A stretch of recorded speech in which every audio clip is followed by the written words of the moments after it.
Good afternoon, students, and welcome to my YouTube channel Study of Metallurgy. I am Ardhan Singh, lecturer in Metallurgy, Bankura government polytechnic. আজকে আমি তোমাদেরকে fatigue test এবং fatigue testing সম্বন্ধে পড়াতে চলেছি।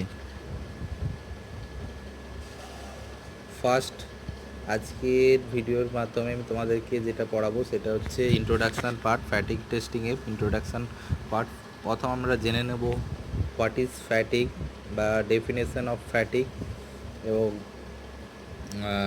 Fatigue failure কখন হয়ে থাকে, মেটেরিয়ালের ফ্যাটিক ফেলিওর কখন হয়, সেসবগুলো আজকে জানা হবে এই ভিডিওর মাধ্যমে। ওকে, তো স্টার্ট করা যাক। ফার্স্ট দেখো, তোমরা স্ক্রিনের মধ্যে দেখতে পাচ্ছ ফ্যাটিকের ডেফিনেশন দেখতে পাচ্ছ। Fatigue is the progressive and localised and permanent damage that occurs when a material is subjected to cyclic loading, cyclic or repeated or fluctuating stress। তো এই কয়েকটা ওয়ার্ড কিন্তু হচ্ছে খুবই ইম্পর্টেন্ট। প্রথম যেটা রয়েছে সেটা হচ্ছে cyclic or repeated or fluctuating stress at a nominal stress that have maximum value less than the static yield strength of the material। তো এখানে যে মেটেরিয়াল নর্মালি হচ্ছে যে সমস্ত মেটেরিয়ালগুলো সাইক্লিক বা রিপিটেড অর ফ্ল্যাকচুয়েটিং স্টেটের মধ্যে থাকে, সেই সব মেটেরিয়ালগুলো ফেলিওর ঘটে less than the static yield strength of the material, মানে ইল্ড স্ট্রেনের থেকেও কম স্ট্রেসে আমাদের মেটেরিয়ালগুলো ফেলিওর হয় because of cyclic or repeated or fluctuating strain. আচ্ছা, তাহলে হচ্ছে কি what is fatigue? Fatigue is progressive and localised and permanent damage that occurs when a material is subjected to cyclic or repeated or fluctuating strain at nominal stress that have maximum value less than the static yield strength of the material। এতগুলো word যদি নাম মনে রাখা যায় তাহলে একটি ভাবে বলা যেতে পারে যে fatigue is the progressive or localised or permanent damage that occurs when a material is subjected to cyclic or fluctuating stress and material will be failure at a stress which is less than the yield stress। আরেকটা কি রয়েছে, failure occurring under condition of dynamic loading. এখানে মেটেরিয়ালটা যেটা failure হয় সেই ফেলিওরটা under condition of ডাইনামিক লোডিংয়ে আমাদের মেটেরিয়ালটা ফেলিওর হয়ে থাকে। আচ্ছা, এরপরে আমরা আসব ফ্যাটিক ফার্স্ট যখন ডিসকভার হয়। Fatigue was discovered when several investigator note that the bridge and railroad component are cracking when subjected to repeated loading. Many railroad মানে রেলের যে সমস্ত ব্রিজ অর হচ্ছে নানা রকম ব্রিজগুলো যেগুলোর ওপর দিয়ে ডিফারেন্ট টাইমস হচ্ছে গাড়ি যাওয়ার ফলে হচ্ছে ডিফারেন্ট লোড ব্রিজের মধ্যে অ্যাপ্লাই হয়, তার ফলে কি হচ্ছে মেটেরিয়ালের মধ্যে একটা সাইক্লিক লোড বা রিপিটেড অর ফ্ল্যাকচুয়েটিং লোড তার মধ্যে অ্যাপ্লাই হচ্ছে, যার ফলে আমাদের মেটেরিয়ালে ক্র্যাক সৃষ্টি হয়। তো সেই কারণে সায়েন্টিস্ট ইনভেস্টিগেট করছে যে কিসের কারণে মেটেরিয়ালটা হচ্ছে ক্র্যাক করে যায়। তো তখন আমরা জানতে পারি যে ফ্যাটিক মেটেরিয়ালের ফ্যাটিক প্রপার্টি রয়েছে, যে প্রপার্টির জন্যে হচ্ছে আমরা মেটেরিয়ালের খুব কম স্ট্রেস, যেটা ইল্ড স্ট্রেসের থেকেও কম স্ট্রেসে ক্র্যাক করবে যদি সেই মেটেরিয়ালটা স্ট্যাটিক লোড না হয়ে fluctuating or repeated or cyclic লোডে মেটেরিয়ালটা থাকে। আচ্ছা, তো ফ্যাটিক ইজ কজড বাই, সেই কারণে বলা হয় কি fatigue is caused by less than yield stress. So হচ্ছে fatigue is caused by repeated application of stress to the material it is failure of a material by a fracture when subjected to a cyclic loading. এটা সবসময় মনে রাখার দরকার যে material এটা হচ্ছে তখনই হচ্ছে বিলো ইল্ড স্ট্রেসে ফ্র্যাকচার করবে যখন মেটেরিয়ালটা সাইক্লিক লোড বা রিপিটেড লোড তার মধ্যে অ্যাপ্লাই করা হবে। নর্মালি ব্রিজ এবং হচ্ছে রেল রোড, ব্রিজ আর এয়ারক্রাফটের ক্ষেত্রে দেখা যায় এর ক্ষেত্রে। তো অ্যাপ্লিকেশন যদি আমরা অ্যাপ্লিকেশনের দিক থেকে দেখা গেলে ফ্যাটিকটা সাধারণত আমরা ব্রিজ, রেল রোড, এয়ারক্রাফট এসবের ক্ষেত্রে আমরা দেখতে পাই। টারবাইন শ্যাফট বা also application of fatigue testing.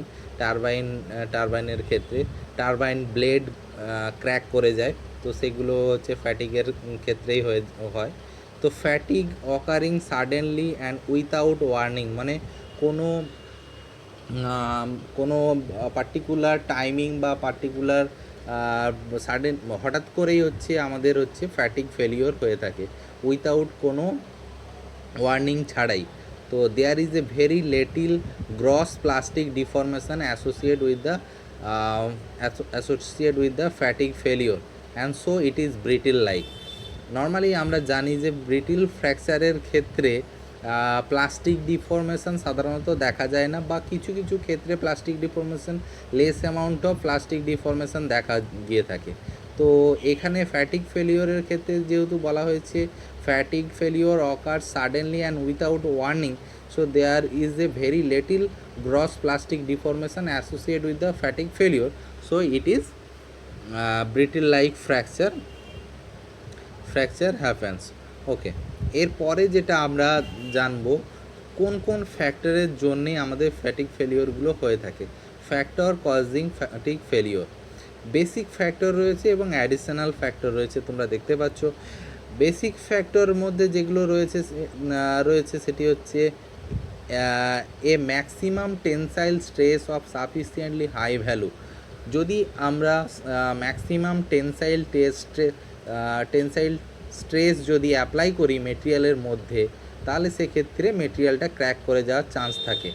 R second হচ্ছে a large amount of variation or fluctuating in the applied stress. যদি লার্জ অ্যামাউন্ট অফ ভেরিয়েশন মানে ফ্ল্যাকচুয়েটিং স্ট্রেসটার ভেরিয়েশনটা যদি খুব বেশি হয়, সাপোজ ধরো ইনিশিয়ালি একটা মেটেরিয়ালের ওপর আমি 10 কেজি লোড বা একটা ব্রিজের ওপর দিয়ে 10 টন লোড অ্যাপ্লাই হয়েছে, ঠিক তারপরেই যদি আবার 10 টনের জায়গায় 20 টন না হয়ে 40-50 টন একসঙ্গে হচ্ছে লোড অ্যাপ্লাই হচ্ছে, সেক্ষেত্রে large amount of variation or fluctuation দেখা যাচ্ছে, সেই ক্ষেত্রে আমাদের মেটেরিয়ালের ফ্যাটিক ফেলিওর দেখা যায়।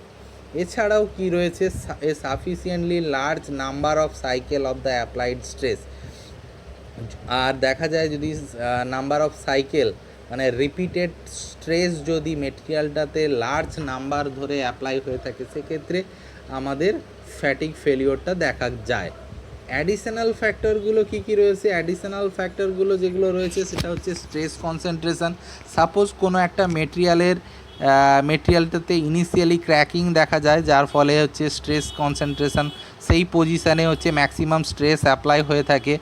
Residual stress, combined stress, corrosion, temperature, overload and metallurgical structure. These are the all additional factor which causing the fatigue failure. এরপরে আমরা আসব fatigue failure type of fluctuating stress. কী কী টাইপ অফ ফ্ল্যাকচুয়েটিং স্ট্রেস রয়েছে? Fluctuate stress তো অনেক রকম, আমরা হচ্ছে স্ট্রেসটা অনেকভাবে ফ্ল্যাকচুয়েট করতে পারে, তো সেই অনুযায়ী আমরা ফ্ল্যাকচুয়েটিং স্ট্রেসের উপর ডিপেন্ড করে আমরা 3 টাইপস অফ স্ট্রেস আমরা পেয়ে থাকি।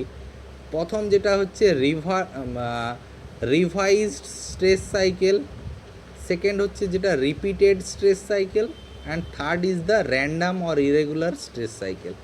রিভাইজড স্ট্রেস সাইকেল যেখানের ক্ষেত্রে একটা মেটেরিয়ালে সাপোজ আমি 10 কিলোগ্রাম লোড অ্যাপ্লাই করলাম, টেনসাইল লোড অ্যাপ্লাই করলাম, suppose 10 kilogram tensile load apply করলাম, ঠিক মেটেরিয়ালটাকে আবার যদি 10 কিলোগ্রাম লোড অ্যাপ্লাই করলাম ইন কম্প্রেশন, মানে কম্প্রেশন যদি 10 কেজি লোড অ্যাপ্লাই করি, তাহলে দেখো ছবিটা দেখলে বুঝতে পারবে ওপর দিকে রয়েছে টেনশন, নিচের দিকে রয়েছে আমার কম্প্রেশন। ঠিক হচ্ছে কম ইনিশিয়ালি আমরা কি করছি, সাপোজ ধরো 10 কেজি লোড হচ্ছে, আমরা টেনশনে অ্যাপ্লাই করছি, টেনশন অ্যাপ্লাই করার পর সেটা উইথড্র করে নেওয়ার পর আবার কম্প্রেশনে 10 কেজি লোড অ্যাপ্লাই করছি। তো এই কারণে এটাকে বলা হয় রিভাইজড সাইকেল, মানে হচ্ছে ঠিক যতটা পরিমাণ টেনসাইল লোড অ্যাপ্লাই করি মেটেরিয়ালে, ঠিক ততটা পরিমাণই আমরা কম্প্রেশন লোডটা অ্যাপ্লাই করছি মেটেরিয়ালটার মধ্যে। তো টেনসাইল অ্যান্ড কম্প্রেশন লোড দুটোর ক্ষেত্রে কিন্তু সেম লোড অ্যাপ্লাই করছি। Second one is the repeated stress. Repeated স্ট্রেসে দেখতে পেলে দেখো রিপিটেড স্ট্রেস যে পরিমাণ আমরা টেনসাইল অ্যাপ্লাই করছি, প্রথম ক্ষেত্রে আমরা যে পরিমাণ টেনসাইল লোড অ্যাপ্লাই করছি, দেখো এর ওপরে আমরা টেনসাইল, আর ঠিক নিচে হচ্ছে এর ওপরটাকে আমরা ধরলাম টেনসাইল লোড, এটা 0 পয়েন্ট, এর নিচটাকে কম্প্রেসিভ।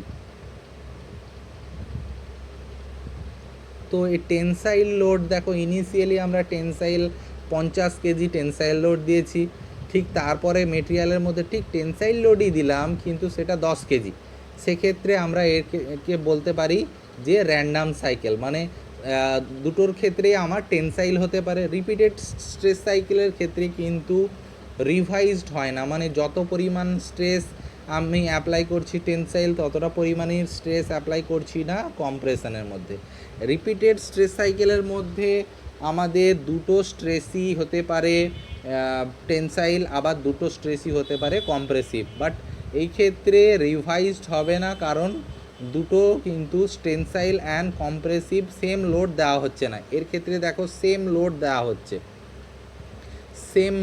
হচ্ছে, জিরোর দেখো ওপর দিকে টেনসাইল, জিরোর নিচের দিকে কম্প্রেসিভ। জিরো ওপর দিকে টেনসাইল যতটা লোড অ্যাপ্লাই করা হচ্ছে, কম্প্রেসিভ ঠিক ততটাই লোড অ্যাপ্লাই করা হচ্ছে। কিন্তু রিপিটেড সাইকেলের ক্ষেত্রে আমরা suppose 10 KG load initially apply করেছি, তারপর ধরলাম 2 কেজি লোড অ্যাপ্লাই করলাম টেনসাইলের ক্ষেত্রে। তো মানে একই সেম সাইড হতে পারে, টেনসাইলের সেম সাইড, বা বলতে পারো রিপিটেড সাইকেল কখনো এরকমও হয়ে থাকে, সাপোজ 0 ওপর দিকে টেনসাইল নিচে কম্প্রেসিভ, আমার টেনসাইল লোড অ্যাপ্লাই করলাম 10 কেজি, বাট কম্প্রেসিভের ক্ষেত্রে 2 কেজি। সেক্ষেত্রে আমার রিপিটেড হলো, বাট কিন্তু সেটা রিভাইজড হলো না। আচ্ছা, এটাকে বললাম রিপিটেড সাইকেল। এর পরে যেটা আসছি সেটা হচ্ছে র্যান্ডাম বা রেগুলার স্ট্রেস সাইকেল, যেটা হচ্ছে আমাদের এয়ারক্রাফটের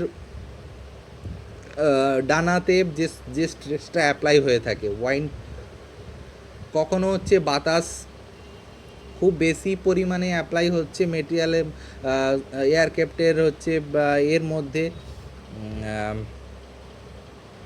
এয়ারক্রাফটে হচ্ছে কখনো হচ্ছে ম্যাক্সিমাম স্ট্রেস অ্যাপ্লাই হচ্ছে, কখনো হচ্ছে লোয়ার স্ট্রেস অ্যাপ্লাই হচ্ছে। তো এর ক্ষেত্রে আমরা কিন্তু র্যান্ডাম বা ইরেগুলার স্ট্রেস সাইকেল, সেই জন্য আমরা বলছি কখনো বেশি কখনো কম। দেখো এর কোনো পার্টিকুলার স্ট্রেস ভ্যালু নেই, মানে যে টেনসাইলের দিকে আমি এত লোড দিচ্ছি, কম্প্রেসের দিকে এত লোড দিচ্ছি, বা টেনসাইল একই টেনসাইল সাইডে প্রথম ক্ষেত্রে আমরা বেশি, সেকেন্ড ক্ষেত্রে এরকম কোনো নেই, কখনো বেশি লোড কখনো কম লোড। এর জন্য এটাকে আমরা বলছি ইরেগুলার স্ট্রেস সাইকেল। তো এর পরের ভিডিওতে আমরা হচ্ছে স্ট্রেস সাইকেলের হচ্ছে মিন স্ট্রেস কি, অ্যাভারেজ স্ট্রেস কি, এসব কীভাবে ক্যালকুলেশন করে কীভাবে বার করব সেগুলো জানতে পারবো। তো আজকের মতন এখানেই। তো thank you for watching this video. Okay, by.